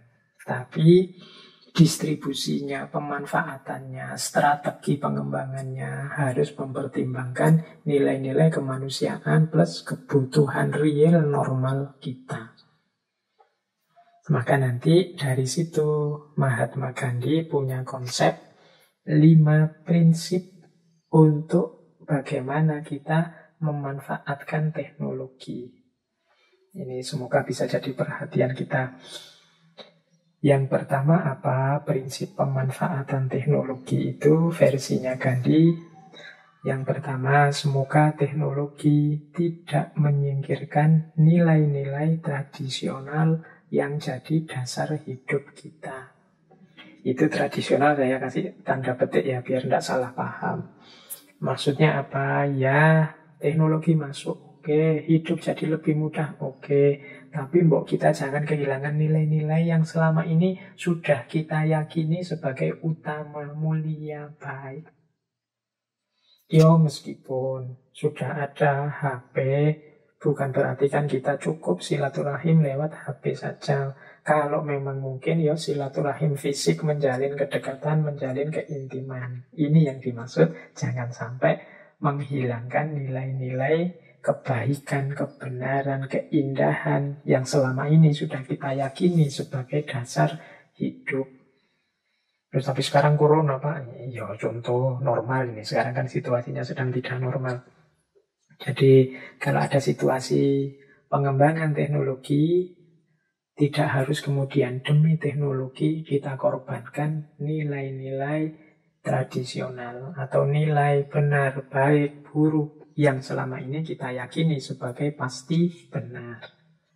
Yang kedua, pengelolaan, pemanfaatan teknologi semoga membantu kita, memudahkan kita untuk tetap hidup seimbang. Hidup yang sama-sama maju berkembang semuanya. Fisiknya berkembang, mentalnya berkembang, spiritualnya berkembang. Kemudian hidup yang multidimensi. Ekonomi, sosial, politik, budaya, semuanya juga berkembang. Jadi kalau ada teknologi ini mengefektifkan semuanya. Meningkatkan semuanya. Tidak hanya meningkatkan ranah sains, ranah teknik, tapi juga mungkin dengan adanya teknologi, mental kita semakin positif, spiritualitas kita semakin tinggi, hidup ekonomi kita semakin meningkat, budaya kita semakin lestari, terjaga, mungkin karena alat-alat teknologi informasi. Kehidupan sosial kita semakin intim, semakin akrab, mungkin lewat media-media sosial yang kita gunakan secara positif. Nah, ini namanya pemanfaatan teknologi yang manusiawi. Sambil juga pemerintah nanti memperhatikan kalau ada pihak-pihak yang sebagai konsekuensinya dirugikan. Misalnya tadi yang dipecat, yang terpinggirkan posisinya diambil alih oleh mesin dan lain sebagainya. Tapi semoga teknologi yang berkembang itu membuat hidup kita semakin seimbang. Mental, spiritual, fisikal. Yang kedua. Yang ketiga, ada proses take and give. Ini istilahnya take and give ya. Mungkin mudahnya ada dialektika antara teknologi dan nilai-nilai moral dalam kehidupan kita. Ini maksudnya apa? Ya, perkembangan teknologi jangan meninggalkan nilai-nilai moral. Perhatikanlah nilai moral. Sebaliknya, penerapan nilai-nilai moral harus juga memperhatikan perkembangan teknologi yang terbaru. Karena khawatirnya kalau tidak diperhatikan nanti bisa bobol nilai-nilai moral ini dengan hadirnya teknologi. Jadi mungkin nilai-nilai apalah, nilai moral keluarga, nilai moral susila, itu kan kalau tidak hati-hati, kalau tidak kita jejerkan terus nilai moral dengan teknologi ini, khawatirnya hadirnya teknologi merusak nilai moral, atau hadirnya teknologi membuat nilai moral terpinggirkan, tidak bisa dijalankan sebagai konsekuensi logis hadirnya teknologi. Ini juga harus kita hati-hati. Jangan sampai perkembangan teknologi nabrak prinsip ini. Yang keempat, memperhatikan manfaat dan pengaruh teknologi itu sepanjang hayat. Tidak hanya dalam waktu tertentu atau untuk kepentingan sesaat. Nah, ini penting. Jadi, melihat jangka panjang efeknya. Tidak hanya untuk senang sekarang, tapi pusing di masa depan. Atau aset-aset berharga untuk ke depan hancur, rusak. Saya tidak tahu kemarin-kemarin ini, belakangan ini banyak berita-berita tentang adik-adik kita, anak-anak kita, yang SD-SD, bahkan SMP, yang masuk rumah sakit jiwa karena kecanduan game online. Nah, ini tanggung jawab kita semua. Tidak cukup hanya mengeluh saja kita hari ini mungkin memarahi orang tuanya lah, memarahi. Tidak. Ini PR kita semua. Lingkungan jadi seperti ini, itu kan kreasi kita bareng-bareng. Jadi, mari kita lebih peduli dengan lingkungan sekeliling kita. Jangan sampai ramalan tadi dari Gandhi bahwa teknologi memuncak tapi kemanusiaan habis, itu benar-benar terbukti. Jadi kemarin apa kapan itu saya lihat dan di medsos juga banyak beredar share-sharean tentang adik-adik kita, anak-anak kita yang masa depannya hancur karena diserang penyakit jiwa gara-gara medsos, gara-gara game online. Bahkan kemarin ada berita yang sudah meninggal segala karena itu. Nah, yuk peduli. Tidak hanya untuk kesenangan sesaat, kepentingan sesaat. Kadang-kadang kita itu kan merasa adik-adik kita, anak-anak kita itu ganggu saja, ngerecokin saja, bikin ribut saja, biar tenang sudah. Disuruh minggirnya dipegangi gadget, dipegangi HP, biar main game, sakapoe. Kepentingan kita tidak terganggu. Nah, ini kita ingin nyaman sesaat, tapi menghancurkan masa depannya. Hati-hati. Kemudian juga seandainya ada keuntungannya teknologi, semoga dia menguntungkan semua orang, tidak hanya sekelompok orang. Kalau memang ada keuntungannya. Jangan sampai lahirnya teknologi mewakili lahirnya perbudakan baru. Karena dia hanya menguntungkan sekelompok orang, yang sekelompok orang ini tambah lama, tambah dominan, tambah menguasai, tambah menghegemoni, ya biasanya para pemilik modal. Sehingga secara tidak sadar kita tergantung pada mereka, kita diperbudak oleh mereka. Buahnya teknologi jangan sampai hanya perbudakan manusia oleh mesin, atau perbudakan pemilik mesin pada yang tidak punya mesin. Baik, semoga sampai di sini sudah ditangkap pesan-pesannya Gandhi tentang teknologi. Nah, ini ada pesan praktis. Ini saya potong-potong dari berbagai sumber tentang Gandhi. Nah, tolaklah teknologi yang punya karakter-karakter ini. Kalau tadi kan hati-hatilah, kalau ini praktis, tolaklah. Apa? Teknologi apa yang bisa kita tolak? Yang pertama, hanya menyenangkanmu saja, hanya memenuhi kepentinganmu saja. tapi mungkin mengorbankan kepentingan orang lain, tapi mungkin bencana bagi orang lain, tapi mungkin musibah bagi orang lain. Apalagi orang lainnya banyak. Kalau ada teknologi yang semacam ini saran saja dari Gandhi, ya kalau mungkin hindarilah. Ya ini istilah lain dari tolaklah, hindarilah. Kalau bisa jangan bikin teknologi yang hanya menyenangkanmu, menyenangkan kelompokmu saja. Tapi kalau bisa menguntungkan semuanya, meskipun mungkin dengan bentuk keuntungan yang berbeda. Nah, kalau yang pertama itu pertimbangan manfaat, mungkin ekonomi, sosial, budayanya. Yang kedua, jangan ambil teknologi yang membuatmu tidak beraktivitas sama sekali. Nah, ini mungkin pesannya Gandhi agar jangan jadi malas karena teknologi. Jangan kamu milih santai-santai, nyaman saja karena mengandalkan teknologi. Ini mungkin yang mahasiswa ya, mungkin ada juga yang siswa. Bantuan teknologi untuk pembelajaran kita hari ini kan luar biasa. Akhirnya apa-apa ya kita pasrahkan pada teknologi, kita pasrahkan pada Google untuk mengatasi semua problem pembelajaran kita. Akhirnya membuat kita tidak beraktivitas sama sekali. Jangan lupa manusia yang tidak bergerak, tidak beraktivitas, tidak melakukan apapun, ya menunjukkan sosok yang tidak terlatih, tidak teruji, tidak punya kompetensi, tidak punya kualifikasi. Zaman saya dulu misalnya ya, saya lahir dari keluarga yang sangat sederhana di kampung. Saya masih bisa kalau sore menyalakan lampu petromak. Zaman saya kecil belum ada listrik. Paling tidak ada gerak dan saya mampu. Punya kualifikasi, punya kemampuan menyalakan lampu petromak. Kan itu ada urutannya sendiri. Kapan spiritusnya, kapan minyak tanahnya, mompanya seperti apa. Itu kan pengalaman. Saya juga ngalami gimana menimba air dari sumur ke kamar mandi. Ngerti. Sekarang digantikan oleh sanyo. Mencuci sendiri zaman di pondok. Ya nyuci pakai tangan. Ada gerak, tapi saya punya kualifikasi, punya kemampuan. Kalau hari ini nyuci gampang, dicemplungkan ke mesin cuci, dia keluar sudah kering. Nah, aktivitas mencucinya diwakili oleh mesin, akhirnya manusianya tidak bisa nyuci. Tidak bisa setrika, tinggal dikirim ke laundry. Pokoknya teknologi yang membuatmu tidak beraktivitas. Itu nama lain dari teknologi yang membuatmu tidak punya kompetensi. Membuatmu tidak punya keterampilan. Kalau hidupmu semacam ini, sehingga engkau santai saja, duduk saja semua beres, diwakili oleh teknologi, ya kalau bisa hindari dulu teknologi yang seperti itu. Nanti kalau kamu sudah jago, saya kalau nyuci sudah jago Pak, tapi sekarang saya kerja butuh efektivitas waktu, jadi saya butuh mesin cuci, oke. Tapi kamu kan sudah punya kompetensi.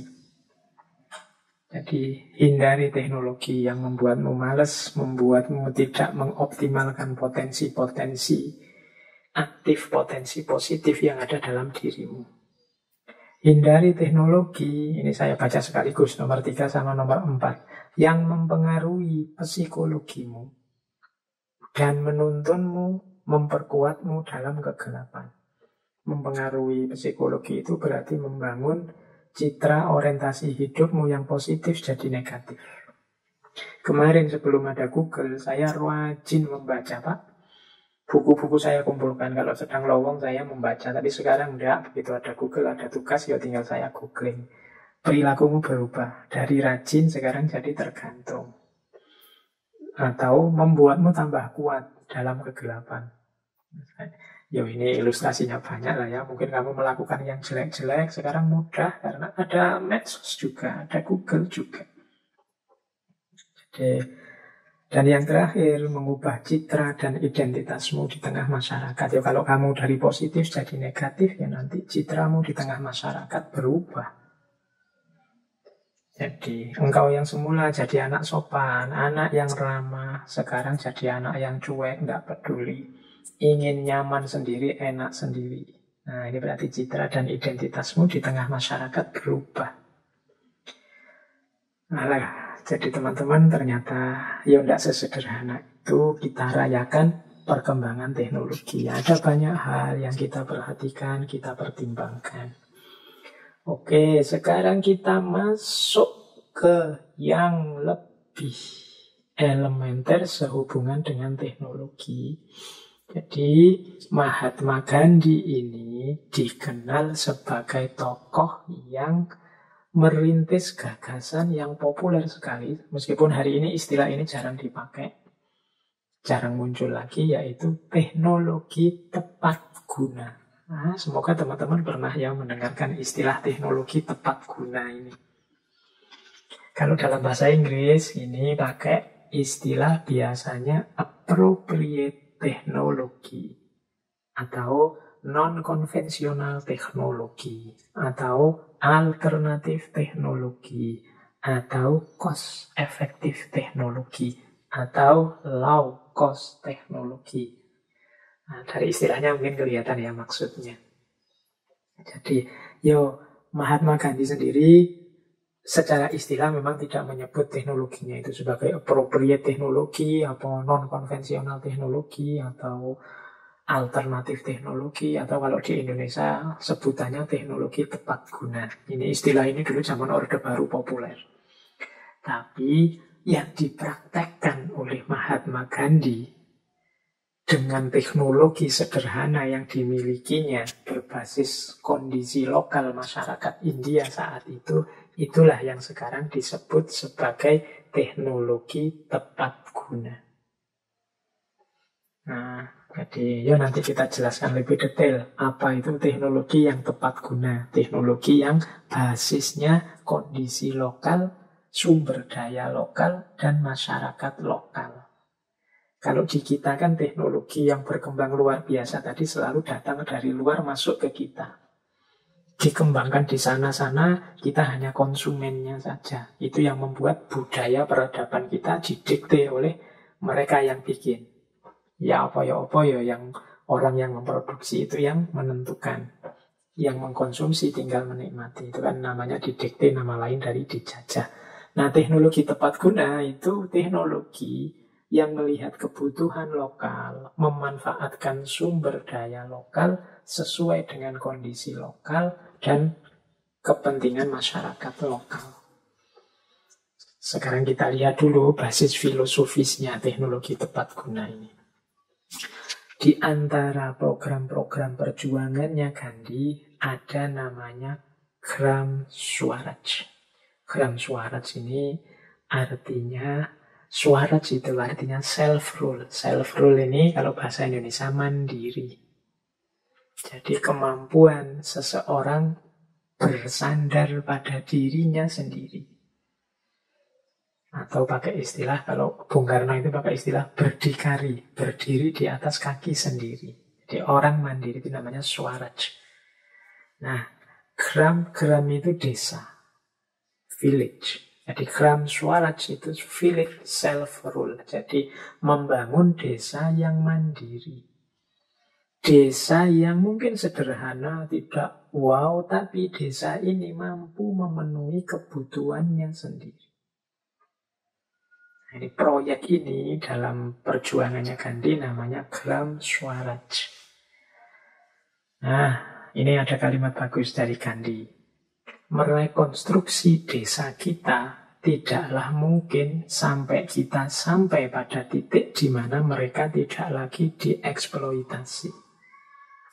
Produksi skala besar dan komersialisasi hanya membawa kepada kompetisi dan marketing yang tidak terkontrol yang bisa menyingkirkan dalam tanda petik masyarakat pedesaan. Maka kita harus mencari cara membuat desa-desa mampu mandiri. Ini upayanya Gandhi zaman itu agar desa ini kan selalu jadi sasaran penjualan, produksi skala besar. Mereka itu kalau ingin nyari untung, promosi ke desa-desa, bahkan sampai level yang tidak masuk akal. Berapa minggu yang lalu saya lupa itu kan saya ceritakan masyarakat tertentu yang kalau sedang panen apa terus belanja besar-besaran barang-barang elektronik termakan oleh promosi. Padahal di desanya belum ada listrik. Akhirnya kulkas dibuat almari, akhirnya mungkin mesin cuci dipakai jadi kolam untuk mandi misalnya. Jadi tidak cocok, tapi mereka dimakan oleh industri skala besar. Dan ini solusinya adalah Ya desa-desa itu dia harus mampu mandiri kalau tidak ingin ditelan oleh gelombang kapitalisme, gelombang marketing yang tidak terkontrol yang sasarannya selalu masyarakat desa. Itulah nanti namanya Gram Swaraj. Proyek untuk self-rule, desa-desa mampu mandiri. Saya tidak tahu, mungkin di antara teman-teman ini ada aktivis-aktivis di masyarakat. Cobalah menggali di tempat itu ada sumber daya yang bisa dikembangkan apa, kebutuhan masyarakatnya apa, kemudian bisa tidak kebutuhan itu dipenuhi oleh sumber daya yang ada di desa itu sendiri. Kalau bisa, maka desa ini akan bisa mandiri. Dia memenuhi kebutuhannya sendiri, tidak butuh bersandar pada orang lain. Nah, bagian dari Gram Swaraj ini ada nanti istilah swadesi. Kalau ini mungkin teman-teman sering mendengar ya, perjuangannya Gandhi yang namanya swadesi. Swadesi itu jiwanya Swaraj tadi. Untuk bisa mandiri ada swadesi. Swadesi, swa itu artinya diri, des itu artinya negara. Itu kalau arti letter luck-nya negara sendiri. Maksudnya apa? Swadesi itu gerakan yang menganjurkan masyarakat membeli menggunakan barang buatan sendiri. Cintailah produk-produk kita sendiri. Nah, ini gerakan ini namanya swadesi. Jadi ketika kita membeli produk kita sendiri, nanti buahnya adalah kita mandiri. Kalau kita mandiri, kita tidak tergantung yang lain. Kita sudah bisa memenuhi kebutuhan kita sendiri. Apa sih Pak ruginya kalau kita membeli di luar, kalau kita mencari keluar? Menurut Gandhi, ada kalimat begini dari Gandhi. Swadesi itu panggilan bagi konsumen untuk waspada terhadap bahaya yang ditimbulkan dari mendukung industri asing, industri mereka, para penjajah, yang menghasilkan kemiskinan dan berbahaya bagi para pekerja dan manusia serta makhluk-makhluk lain. Jadi produknya mereka itu, karena yang memproduksi mereka, itu kan mungkin penjelasan luasnya begitu, karena yang memproduksi mereka, maka pertimbangan-pertimbangan nilai, manfaat, efektivitas, guna, dan lain sebagainya, ya versi mereka. Kita yang hanya konsumen, akhirnya mau atau tidak mau mengikuti gaya dan versinya mereka. Karena kita menggunakan produk mereka. Lama-lama kita bisa kehilangan jati diri kita. Kalau sudah kehilangan jati diri kita, ya kita akan jadi manusia versi mereka. Ini alamat tanda sudah kehancuran sebuah bangsa. Disinilah kuncinya Gram Swaraj dan swadesi. Jadi membeli barang sendiri, memproduksi sendiri dengan sumber daya yang dimiliki. Inilah yang diinginkan sebenarnya oleh Mahatma Gandhi. Teknologi tepat guna. Gram Swaraj dengan intinya adalah swadesi. Baik. Sekarang kita perhatikan lagi, apa sih cirinya teknologi tepat guna itu? Cirinya teknologi tepat guna itu biasanya yang pertama, teknologi yang tidak terlalu rumit, tidak terlalu tinggi, tidak terlalu membutuhkan skill yang luar biasa. Kalau membutuhkan skill luar biasa, akhirnya kita butuh orang lain. Manfaatkan saja sumber daya yang ada di sana. Itu ciri pertama. Jadi tidak terlalu rumit. Kalau terlalu rumit nanti masyarakat desanya tidak bisa muter, tidak bisa mengoperasikan, tidak bisa memfungsikan. Akhirnya butuh orang luar juga. Cari teknologi yang mereka bisa mudah menangkap, memahami, menjalankannya. Yang kedua, bersifat labor intensif, bukan capital intensif. Jadi teknologi yang memanfaatkan sumber daya manusia di sana tidak sekedar mengandalkan modal yang besar. Jadi fokusnya adalah yuk bareng-bareng kita kerjakan sesuai dengan kemampuan yang ada di sini, sumber daya manusia yang bisa dimanfaatkan di sini. Jadi labor intensif, bukan kapital intensif. Kalau kapital intensif itu ya nunggu modal, nunggu suntikan biaya, itu kapital intensif. Biasanya kalau sudah masuk uang, masuk biaya besar, kapital besar, itu lahir tadi manusia dengan greed-nya, dengan keserakahannya. Ini juga nanti bisa bahaya. Jadi ciri yang kedua, labor intensif, bukan capital intensif. Ciri yang ketiga, produksi ini bisa dikonsumsi oleh masyarakat lokal. Yang pertama-tama ini, karena memang untuk memenuhi kebutuhan masyarakat lokal. Dan memutus mata rantai. Kadang-kadang kan ada mata rantai seperti ini.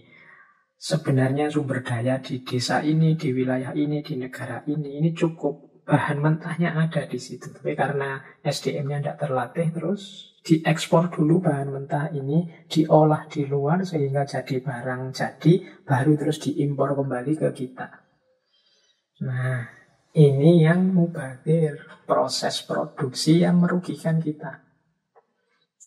Jadi produksi untuk konsumsi kita sendiri, wong kita yang butuh, ya harusnya kita bisa mengelola bahan mentah tadi sendiri, tidak impor dari luar. Wong ya bahannya sudah ada, tinggal melatih orangnya untuk mengolah bahan tadi.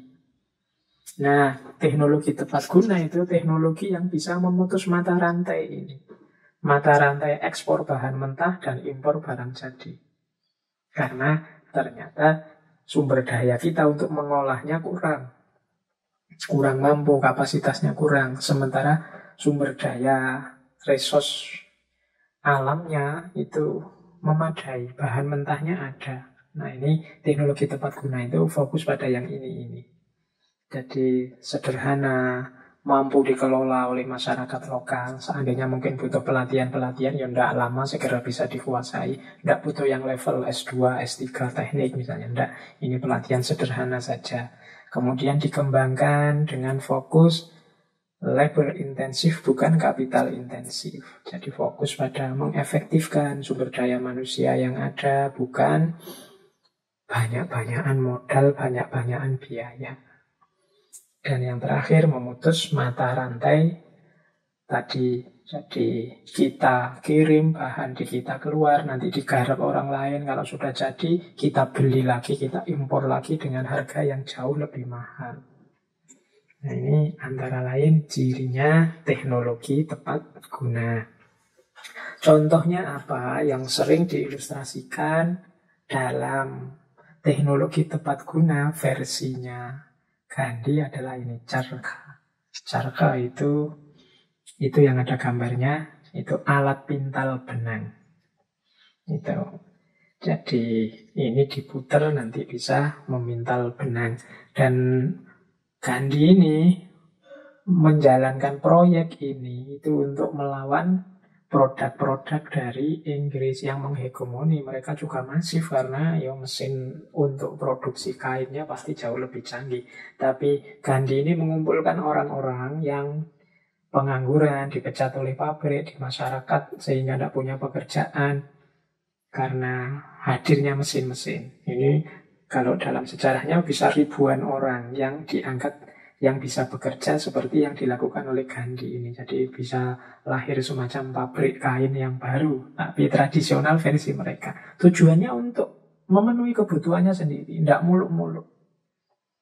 Dan ini adanya Charkha ini simbol dalam 4 hal. Yang pertama, simbol kekuatan ekonomi. Jadi simbol kekuatan ekonomi itu ternyata masyarakat kita tanpa tergantung di luar itu mampu memenuhi kebutuhannya sendiri. Bisa memproduksi kain, mungkin bisa menjual kainnya sehingga memenuhi kebutuhan hidup dari situ. Jadi dasar kekuatan ekonominya masyarakat. Yang kedua, simbol kemandirian. Kalau sudah begitu kan berarti terus masyarakatnya mandiri. Tidak tergantung dengan produk-produk luar. Yang ketiga, membiasakan namanya minimal consumption. Yang paling berat sebenarnya yang ketiga ini. Apalagi hari ini kita sudah terlanjur masuk gaya hidup yang konsumtif. Berarti kalau kita masuk ke ranah istilah ini minimal consumption, itu berarti ya kita mengurangi konsumsi-konsumsi yang tidak perlu. Kalau tidak percaya, coba deh teman-teman membuka lemarinya sendiri-sendiri. Di lemari teman-teman ada berapa baju? Kira-kira dari sebanyak itu baju itu makainya kapan, apalagi zaman pandemi ini. Itu pun kita masih tergoda terus untuk membeli baju-baju lagi. Begitu buka HP nanti ada promosi dari market-market online itu, terus kita pingin, ini ada baju baru bagus murah. Begitu beli kecewa, terus ada lagi ingin beli lagi. Jadi kita boros di consumption. Kita bangsa yang konsumeris. Nah, latihan gaya Gandhi ini apa? Minimal consumption. Gandhi tidak cuma ceramah, beliau juga mencontohkan langsung. Coba dilihat gaya berpakaian, gaya hidupnya Gandhi. Ini yang disebut minimal consumption. Kalau kita mampu minimal consumption, kita tidak akan tergantung orang lain. Pasti kita bisa memenuhi kebutuhan kita sendiri. Dan yang paling penting sebenarnya yang nomor 4 ini. Perlawanan terhadap hegemoni dominasi Barat. Ya kalau di India kasusnya ya Inggris. Jadi penjajah itu kan kadang GR. Kalau tidak ada mereka, tidak ada masyarakat terdidik, tidak ada alat-alat modern yang masuk, tidak ada kecanggihan-kecanggihan Barat diperkenalkan. Nah, gaya model Mahatma Gandhi ini antitesis terhadap promosi-promosi budaya Barat yang diperkenalkan di India saat itu. Jadi seolah-olah ingin menunjukkan bahwa meskipun tidak membeli produk-produknya Barat, kita bisa memenuhi kebutuhan kita sendiri. Dan ada banyak hal yang mereka tawarkan yang kita tidak butuh kok. Kita butuhnya cuma ini untuk hidup. Karena hidup ini tidak sekedar memenuhi selera ketamaan fisik. Itulah minimal consumption. Jadi mesin Carta ini simbol kekuatan ekonomi, simbol kemandirian, simbol minimal consumption, simbol perlawanan terhadap hegemoni dominasi Barat. Oke, kita lanjutkan. Ini bagi teman-teman yang tertarik lebih jauh untuk belajar tentang teknologi tepat guna seperti gaya Mahatma Gandhi ini, hari ini sudah banyak buku yang membahas itu. Yang saya ingat misalnya bukunya Friedrich Schumacher yang judulnya Small is Beautiful, yang sudah ada terjemahannya dalam bahasa Indonesia. Kecil itu indah. Ini nanti isinya ada hubungannya dengan appropriate technology atau teknologi tepat guna yang dipraktekkan oleh Gandhi di tengah masyarakat India saat itu. Baik, kita lanjutkan. Nah, mengikuti gagasannya Gandhi tadi, nanti bisa kita simpulkan membangun teknologi tepat guna itu standarnya ada 3. Yang pertama technical, yang kedua cultural, yang ketiga economic. Yang pertama teknis, yang kedua dari sisi budaya, dan yang ketiga dari sisi ekonomi. Kalau dari sisi teknis, teknologi ini dibangun dengan memperhatikan kapasitas pengetahuan dan latar belakang hidup masyarakat yang akan menggunakan teknologi ini. Ya kalau level pendidikan masyarakatnya misalnya terlalu rendah, misalnya ya sebelum diterapkan teknologi ini yang mungkin sulit mereka pahami, berarti ya harus ada upgrade pengetahuannya dulu. Pelatihan-pelatihan mungkin. Jangan tiba-tiba diterapkan. Nanti kalau tidak ada penduduk situ yang mampu mengoperasikan, ya hasilnya juga paling nanti tergantung juga pada orang lain di luar mereka. Jangan lupa juga latar belakang masyarakat yang akan menggunakan teknologi ini. Ini teknologi ini benar bermanfaat, mereka butuhkan, atau sebenarnya mereka ini jadi pekerja yang memproduksi, nanti yang menikmati orang lain. Harusnya teknologi tepat guna itu ya memproduksi yang mereka butuhkan. Sehingga mereka memproduksi apa yang mereka inginkan sesuai kebutuhan hidup mereka. Tidak sekedar mereka memproduksi terus dijual ke orang lain. Tapi pertama-tama mereka memang membutuhkan itu. Nah ini urean-urean versi Gandhi. Ya, kalau kita ingin mengadaptasi teknologi ini untuk zaman kita, ya tinggal kita sesuaikan dengan situasi hari ini. Meskipun tidak sekaku yang dilakukan oleh Mahatma Gandhi. Tapi paling tidak visinya kan sudah kita peroleh. Bagaimana mengembangkan teknologi yang bermanfaat secara konkret, positif untuk masyarakat sendiri sehingga mereka mandiri. Yang kedua, standarnya adalah standar kultural. Standar kultural ini ya pengembangan teknologi jangan sampai menghancurkan sistem sosial budaya dan nilai-nilainya yang ada di tengah masyarakat. Apakah itu sistem keluarga, sistem kepercayaan, pembagian kerja, dan lain sebagainya. Ini aspek kulturalnya. Berarti jangan sampai masyarakat mengembangkan teknologi yang ya memang mereka butuhkan sesuai kepentingan mereka, tapi ternyata malah isinya nantinya menghancurkan sistem keluarga, menghancurkan nilai-nilai moral, menghancurkan nilai budaya yang ada di sana. Ini juga jangan sampai terjadi. Ini harus tidak melampaui batas-batas norma-norma nilai kulturalnya. Yang ketiga, secara ekonomi, teknologi yang dikembangkan secara tepat guna itu ya meningkatkan hidup ekonominya masyarakat. Dari situ mereka semakin mampu membiayai hidup sendiri. Kemudian tidak lagi jauh jarak antara yang kaya dan yang miskin. Karena semua lapisan masyarakat diuntungkan oleh perkembangan teknologi yang baru yang tepat guna itu. Ya ini prinsip-prinsip umum, prinsip-prinsip dasarnya. Kalau teman-teman tertarik, mungkin ada anak-anak teknik, mungkin ada anak-anak fakultas yang nyambung dengan pentingnya teknologi tepat guna ini, ya harusnya mulai untuk berpikir bagaimana bisa mengembangkan, bagaimana melakukannya untuk konteks hidup kita hari ini. Baik, paling tidak sampai di titik ini semoga teman-teman sudah paham yang diinginkan oleh Gandhi.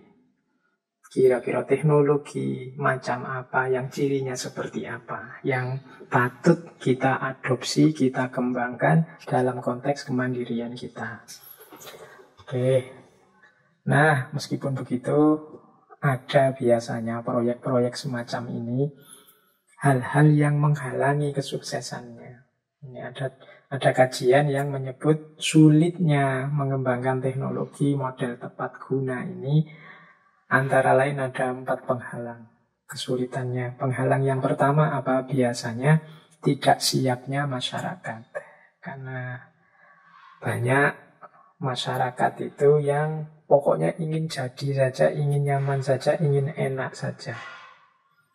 Terima jadi, pokoknya aku kerja untuk duit, terus uangnya tak beliin apa yang aku butuhkan. Jadi mikirnya simpel seperti itu, sehingga ketika di tengah masyarakat dibangunkan model teknologi tepat guna yang seperti itu, terus biasanya terus macet, tidak jalan. Jadi masyarakatnya tidak mendukung, mereka tidak siap untuk diajak serius kerja bareng-bareng untuk kemandirian bersama. Ini tantangan PR. Ya syukur-syukur bisa diselesaikan mungkin dengan pendekatan-pendekatan yang lembut, yang kultural. Yang kedua, pola pikir. Yaitu tadi, tidak siap itu biasanya karena pola pikirnya juga susah diubah. Masyarakat itu biasanya kalau sudah gayanya begitu, itu mengubahnya lama, sulit. Apalagi kalau sudah punya idola-idola, apalagi kalau punya afiliasi-afiliasi organisasi yang idola-idolanya atau organisasinya tidak mendukung ke sana, itu akan lebih sulit lagi untuk mewujudkan perjuangan demi lahirnya teknologi yang tepat guna ini. Yang ketiga, kalau ini dari pemerintah atau yang punya kekuasaan, fasilitasi yang tidak sepenuh hati. Jadi yang memberi modal, yang memberi fasilitas, yang mungkin yang sedang berjuang menerapkan itu juga tidak terlalu yakin, tidak sepenuh hati. Kerja kemasyarakatan untuk teknologi tepat gunanya hanya sekedar sambil lalu. Nah, kadang-kadang kan sebagian besar aktor-aktor, agen-agen perjuangannya punya pekerjaan yang lain. Mungkin disambi jadi dosen, disambi jadi guru, disambi apa, sambil mengembangkan teknologi ini. Akhirnya tidak sepenuh hati. Kalau tabrakan dengan urusan yang lain, ya ditinggal. Sehingga dia akhirnya jadi sekunder proyek ini. Ya, susah suksesnya kalau semua pihak tidak sepenuh hati. Kemudian pembinaan yang tidak berkesinambungan. Pembinaan yang tidak berkesinambungan itu ya, ini kan perlu pendampingan terus masyarakat ini sampai mereka benar-benar mandiri. Biasanya kan pembinaan ini lahirnya dari pemerintah yang punya kewenangan, yang punya kekuasaan.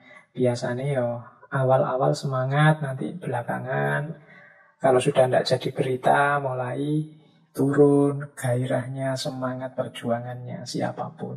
Kalau di awal-awal mungkin masih booming, diberitakan di mana-mana, semua pihak semangat. Tapi begitu sudah jalan lama, bosen, hasilnya tidak segera kelihatan, lama-lama terus bubar. Nah, ini penghalang-penghalang. Ini saya ingatkan dulu biar seandainya nanti ada yang punya semangat menerjemahkan teknologi tepat guna ini di tengah masyarakat, tidak putus asa duluan. Karena ini perjuangan tidak ringan. Karena masyarakat kita sudah terlanjur terbentuk sebagai masyarakat yang konsumtif. Yang bisanya, keahliannya memang mengkonsumsi, bukan memproduksi. Padahal konsumsi, konsumtif itu menunjukkan ketergantungan pada yang di luar diri, pada ketidakmandirian. Baik, jadi sampai di titik ini semoga teman-teman sudah bisa menangkap visi teknologinya seorang Mahatma Gandhi yang kalau dalam judul saya kasih istilah humanistik teknologi. Jadi teknologi yang asli memang perannya untuk mendukung kehidupan manusia. Yang tidak berbalik nantinya justru teknologi yang hanya memperbudak manusia. Inilah yang perlu kita hati-hati sejak awal. Di depan tadi saya bilang, mungkin gagasan-gagasannya Gandhi hari ini rasanya susah diterapkan, susah untuk kita jalankan, mengingat gagasan ini diproduksi awal modern, sementara sekarang situasinya sudah sangat banyak berubah. Tapi siapa tahu sebentar lagi gagasan ini relevan lagi, mengingat ada banyak sekali anomali-anomali yang terjadi. Anomali itu situasi kacau, situasi hancur karena perilaku manusia terhadap alam. Sekarang orang mulai sadar pentingnya untuk tidak serakah, pentingnya pengembangan sains dan teknologi yang humanis, yang manusiawi. Nah, di titik ini mungkin gagasan Mahatma Gandhi yang kita ungkap malam hari ini bisa sedikit mencerahkan kita bagaimana memposisikan teknologi dalam kehidupan kita. Baik teman-teman, ini waktunya sudah mau habis ya. Oke lah, untuk teori saya kira cukup sampai di situ malam hari ini. Paling tidak kita malam hari ini sudah dapat 1-2 wawasan sehubungan dengan pandangannya Mahatma Gandhi tentang teknologi. Kita akhiri dari beberapa quotes, beberapa gagasan yang indah dari Mahatma Gandhi yang mungkin bisa kita ambil dalam rangka perjuangan kita, mungkin termasuk perjuangan mengadopsi teknologi secara manusiawi, perjuangan membangun teknologi yang tepat guna. Nah, ini ada beberapa quotes yang relevan dengan itu. Kalau tadi kan sudah ada quotes bahwa alam mampu menyediakan apapun kebutuhan manusia, tapi alam tidak akan kuat melayani keserakahan manusia. Ini ada juga quotes dari Mahatma Gandhi, engkau mungkin tidak tahu apa hasil dari tindakanmu. Namun kalau engkau tidak melakukan apapun, tidak akan ada hasil apapun. Nah, ini untuk teman-teman yang sudah sadar bahwa ada banyak problem-problem dalam hidup kita, sosial, budaya, teknologi, Saatnya kita bergerak, melakukan sesuatu. Mungkin kita bisa membantu 1%-nya saja, 2%-nya saja untuk problem besar peradaban ini. Untuk diri kita sendiri saja. Ya syukur bisa untuk keluarga, lingkungan sekeliling kita. Tapi karena itu masalah, kita harus bergerak, melakukan sesuatu. Mungkin engkau tidak tahu hasilnya apa. Tapi kalau kita tidak melakukan apa-apa, ya tidak akan ada hasil apapun. Tidak akan ada progres, tidak akan ada perkembangan kalau kita diam saja. Kalau kita sudah sadar ada masalah, ya saatnya kita bergerak di skala yang kita mampu. Paling tidak minimal mengubah diri kita sendiri dulu. Jadi jangan diam saja. Kalau ada banyak masalah, lakukan yang kita mampu untuk mengubah situasi. Dan ini berhubungan dengan quote selanjutnya. Jadilah perubahan yang ingin kita lihat di dunia. Kalau ada problem manusia diperbudak oleh teknologi, dan kita ingin manusia tidak diperbudak teknologi, maka pertama-tama kita harus jadi orang yang tidak diperbudak teknologi dulu. Kita sendiri dulu. Jadi jadilah perubahan yang ingin kita lihat di dunia. Kalau kita ingin dunia ini penuh kedamaian, ya kita sendiri pertama-tama harus jadi orang yang damai. Kalau kita ingin orang lain tidak maki-maki, tidak saling konflik, tidak komentar sembarangan, tidak menyebar hoax, itu kan yang kita inginkan hari ini. Ya pertama-tama harus kita yang melakukan itu. Ini rumus simpel, tapi sering kita lupa. Karena kita selalu melihat ke orang lain, kita lupa diri kita sendiri. Kita benci orang yang menyebar hoax, tapi kita tidak waspada, jangan-jangan kita yang tidak sadar selama ini sering juga menyebar hoax. Kita sering mengkritik orang yang nyinyir, orang yang maki-maki, orang yang mungkin mengekspresikan kekecewaannya dengan berlebihan. Kita tidak suka orang seperti ini, tapi kita mungkin lupa kadang-kadang kita melakukan itu. Maka rumus dari Mahatma Gandhi, jadilah perubahan yang ingin kita lihat di dunia.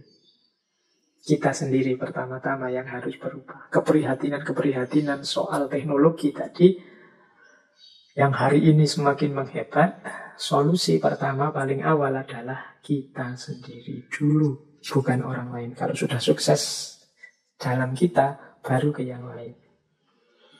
Quote ketiga yang saya bawa, kalau ini agak filosofis. Tidak, maksudnya kata-kata tidak berarti kata-kata menolak. Yang diucapkan dari keyakinan terdalam itu lebih baik daripada iya yang hanya diucapkan untuk menyenangkan atau lebih buruk lagi untuk menghindari masalah. Ini pelajaran untuk kita ya. Kadang-kadang kita itu hidupnya penuh basa-basi. Tidak setuju, tidak berani bilang. Melihat ada bahaya, kita diam saja. Dengan alasan tidak mau menjalin permusuhan. Tidak berani bilang tidak. Padahal menurut Gandhi, ya tidak, tapi kita yakin tentang tidak itu. Yang muncul dari keyakinan terdalam itu lebih baik daripada iya. Iya yang hanya basa-basi untuk menyenangkan. Atau iya yang sekedar untuk menghindari masalah. Karena dengan kita tidak berani bilang tidak, ya masalah tidak akan selesai. Dengan kita hanya basa-basi saja, ya masalah tidak akan selesai. Kayak kalau dosen ngajar itu di kelas, ada pertanyaan, sebenarnya ada. Tapi kita, kalau saya tanya ini, jangan-jangan dosennya tersinggung, sudahlah, tidak apa-apa. Itu kan demi basa-basi atau demi menghindari masalah. Akhirnya problemnya tidak selesai. Gara-gara kita tidak berani bilang tidak berani bertanya. Maka apalagi untuk kita yang intelektual, harus berani bilang tidak kalau memang ada sesuatu yang tidak beres. Mungkin diketawakan orang, mungkin dikucilkan, dibenci orang, ya tidak masalah. Tapi kita ikut andil menyelesaikan masalah, paling tidak dengan menyatakan ketidaksetujuan, dengan mengungkapkan apa yang menurut kita tidak pada tempatnya. Terakhir, kalau ini kalimat patriotik. Anda dapat merantai saya, Anda dapat menyiksa saya, Anda bahkan dapat menghancurkan tubuh ini, tetapi Anda tidak akan pernah dapat memenjarakan pikiran saya. Mahatma Gandhi. Baik teman-teman, saya kira itu ya pertemuan kita jarak jauh malam hari ini lewat ngaji filsafat dalam tema humanistik teknologinya Mahatma Gandhi. Semoga ada sedikit-sedikit manfaat yang bisa kita ambil dari materi malam hari ini. Ya ini mungkin materinya versi materi anak-anak kampus, tapi yang tidak dari kampus pun sedikit-sedikit semoga bisa mengambil manfaatnya. Minggu depan kita keluar dari tema teknologi karena mungkin ini sesi terakhir menjelang puasa. Rabu depan kita akan membahas tentang puasa dari perspektif filosofis. Baik, kurang lebihnya mohon maaf. Wallahul muwafiq, wallahu a'lam.